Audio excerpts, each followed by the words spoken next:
اللہ من الشیطان الرجیم بسم اللہ الرحمن الرحیم سورہ الرعد آیت نمبر 28 میں اللہ سبحانہ وتعالی نے فرمایا الذین آمنوا وتطمئن قلوبهم بذکر اللہ الا بذکر اللہ تطمئن القلوب، وہ لوگ جو ایمان لائے یا وہ لوگ جو ایمان لاتے ہیں اور اطمینان پا جاتے ہیں، سکون پا جاتے ہیں ان کے دل اللہ کے ذکر سے۔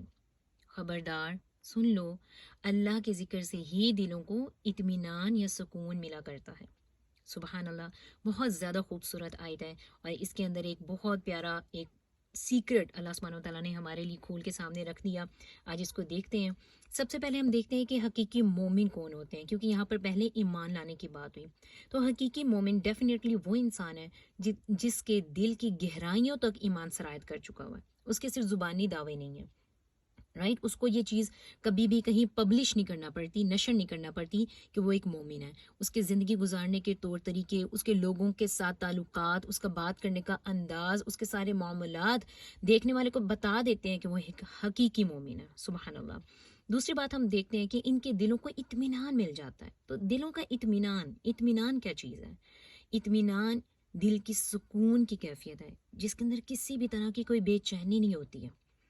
اس کی زندگی میں ایک ٹھہراؤ سا آ گیا ہوتا ہے، اور سب سے بڑھ کر استقامت ہوتی ہے۔ اسے پتہ ہوتا ہے کہ اپنے دین پر کیسے میں نے جم کر رہنا ہے، حق بات پر میں نے کیسے جم کر ڈٹ کے رہنا ہے۔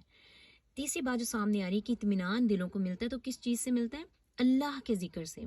اللہ کا ذکر کیا ہے؟ اللہ کا ذکر زبانی بھی ہونا چاہیے، قلبی یعنی کہ دل سے بھی ہونا چاہیے، اور عمل میں بھی نظر آنا چاہیے۔ مثال کے طور پر اگر میں صرف زبان سے ایک تسبیح کر رہی ہوں، اللہ اکبر اللہ اکبر اللہ اکبر، اور میں دل سے اس چیز کو تسلیم ہی نہیں کر رہی ہوں کہ اللہ سب سے بڑا ہے، کیونکہ میرے عمل میں وہ چیز نظر ہی نہیں آ رہی ہے، کیونکہ میں نے اللہ کو تو بڑا سمجھا ہی نہیں۔ میں نے اپنے عمل میں، اپنے ایکشن میں جو میں کام کرتی ہوں، اس میں نے اور بہت ساری اپنی چیزوں کو، مثال کے طور پر اپنے نفس کو، اپنی خواہشات کو بڑا بنایا ہوا ہے، جن کی میں مانتی ہوں۔ تو پھر مجھے وہ جو دانے میں اپنے ہاتھ میں گھما رہی ہوں، مجھے اس تسبیح کا کوئی فائدہ نہیں ہے۔ تو اللہ کا ذکر زبان کے ساتھ ساتھ آپ کا قلب اس چیز کی گواہی دے، اور آپ کے عمل میں بھی وہ ذکر نظر آنا چاہیے۔ سورہ طٰہٰ میں آیت نمبر 124 میں اللہ سبحانہ و تعالیٰ نے فرمایا کہ وَمَنْ أَعْرَضَ عَنْ ذِكْرِي، کہ جس نے میرے ذکر سے منہ پھیرا تو بے شک اس کی زندگی تنگ ہو جائے گی۔ تو ہم اس بات کو غور کرنا چاہیے کہ جب بھی ہم اللہ کو یاد کرتے ہیں تو ہم بعض اوقات مشکل اوقات میں زیادہ اللہ کو یاد کرتے ہیں۔ کوئی مشکل آ جاتی ہے، کوئی پریشانی آ جاتی ہے، ہم ہمسایوں کو اکٹھا کر لیتے ہیں، دوست احباب کو اکٹھا کر لیتے ہیں، اور دانوں کے اوپر دانے ہم تسبیحاں کرتے جا رہے ہیں۔ تو اور پھر ہم اسی پر توکل کر لیتے ہیں کہ 3000 تسبیح ہو گئی یا 10,000 تسبیح ہو گئی ہے تو انشاءاللہ کام بھی ہمارا ہو جائے گا۔ نہیں ہے، ایسا نہیں ہے۔ قرآن مجید میں ہی ایک دوسری جگہ پر اللہ سبحانہ و تعالیٰ نے فرمایا کہ اے ایمان والو، اللہ کو کثرت سے یاد کرو اور صبح شام اس کی تسبیح کرو۔ تو اللہ کو تو ہر وقت یاد کرنا ہے۔ حدیث ہے متفق علیہ، بہت پیاری حدیث۔ آپ صلی اللہ علیہ وآلہ وسلم نے ارشاد فرمایا، اللہ کو یاد کرنے والا اور نہ کرنے والا ایسے ہیں جیسے زندہ اور مردہ۔ سبحان اللہ، یعنی کہ جو اللہ کو یاد کرنے والا ہے وہ زندہ ہے، اور جو نہ یاد کرنے والا ہے وہ مردہ کی مانند ہے۔ It's a huge difference, right? Ibn Kathir رحمۃ اللہ علیہ فرماتے ہیں اس آیت میں اس بات کا ثبوت ہے، اس بات کی دلیل ہے کہ سچا سکون صرف اور صرف اللہ کے ذکر سے ہی ملتا ہے۔ دنیاوی چیزیں صرف وقتی طور کی خوشی دیتی ہیں۔ فار ایگزامپل مجھے ایک بے چینی سی لگتی ہے، اور میں کہتی ہوں کہ چلو میں دوستوں کو بلاتی ہوں اور ایک بڑی سی پارٹی کرتی ہوں، یا میں کسی بڑے مال میں جاتی ہوں اور شاپنگ کرتی ہوں تو تھوڑا دل بہل جائے گا، لیکن جب میں واپس آتی ہوں اور میں وہ ساری چیزیں واپس سمیٹ کے رکھ دیتی ہوں، اور جب میں دوبارہ سے بیٹھتی ہوں تو وہ بے چینی واپس کیوں لوٹ آتی ہے؟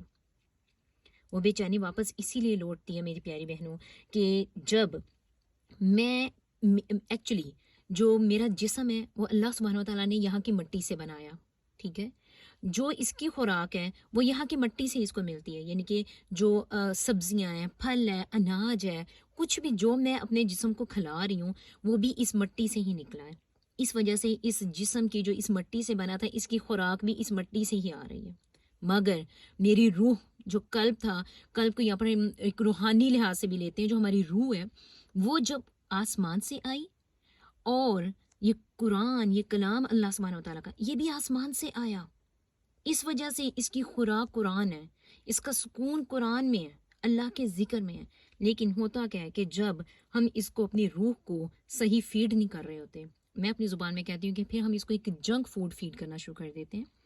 جب ہم اپنے جسم کو ایک جنک فوڈ فیڈ کروا رہے ہوتے ہیں تو کیا ہوتا ہے، ہمارا گٹ، ہمارا جو اسٹمک ہے وہ ڈسٹرب ہو جاتا ہے، رائٹ، ہمارا موڈ ڈسٹرب ہو جاتا ہے اگر ہم زیادہ باہر کا جنک فوڈ کھاتے ہیں۔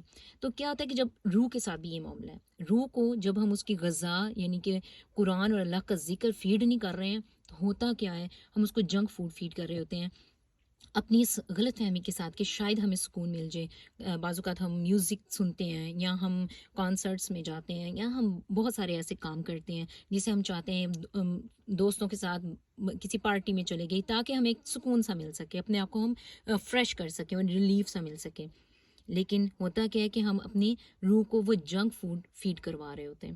ایٹ دا اینڈ کیا ہوتا ہے کہ ہماری ہماری جو روح ہوتی ہے اس کے اوپر اس جنک فوڈ کا جو اثر ہوتا ہے وہ کیا ہوتا ہے، ایٹ دا اینڈ وہ سو جاتی ہے۔ ہوتا پھر کیا ہے کہ بعض اوقات قرآن کا ذکر ہمارے سامنے کیا جا رہا ہوتا ہے تو پھر دلوں پر وہ اثر نہیں کرتا۔ کیوں اثر نہیں کرتا؟ کیونکہ ہم نے روح کو جنک فوڈ فیڈ کروا کر اس کو سلا دیا، جو وہ چاہتی تھی ہم نے اس کو اس کی غذا ہی نہیں دی۔ سبحان اللہ۔ تو یہ بہت ضروری ہے اس چیز کو انڈرسٹینڈ کرنا کہ ہماری روح کی غذا اللہ کا کلام ہے اور ہمارے دلوں کا اطمینان اللہ کا ذکر ہے، اس کے بغیر گزارا نہیں ہے۔ تو جیسے کہ آج کے دور میں بہت سارے ذہنی دباؤ ہیں، پریشانیاں ہیں، بہت ساری بے چینی ہیں، تو اس کا علاج ہم ڈھونڈتے ہیں، ہم ڈاکٹرز کے پاس جاتے ہیں، بہت بے چینی ہے، رات کو نیند نہیں آتی ہے، ڈپریشن ہے، پریشانی ہے۔ تو اللہ سبحانہ وتعالیٰ کتنا پیارا ہے اور ہم سے کتنا پیار کرتا ہے کہ اس نے اس میں ایک راز بتا دیا ہمیں کہ میرے پیارے لوگوں، دلوں کا اطمینان اللہ کے ذکر میں ہے۔ اللہ کا ذکر کرو اور دلوں کا اطمینان پالو، اپنی اس بیماری سے نجات پالو۔ تو اب جو بھی اپنی اس بیماری کا علاج چاہتا ہے، جو چاہے گا وہی اس کی دعا کو حاصل کرے گا۔ اللہ سبحانہ وتعالیٰ سے دعا ہے کہ ہم سب کو قرآن کے ساتھ خالص کر دیں، قرآن کے ساتھ اور قرآن والوں کے ساتھ بھی خالص کر دیں، تاکہ ہم قرآن کو بہترین سمجھ سکیں، بہترین طریقے سے انڈرسٹینڈ کر سکیں، اس کے ساتھ ایک کنیکشن ڈیولپ کر سکیں۔ آمین، اللہم آمین۔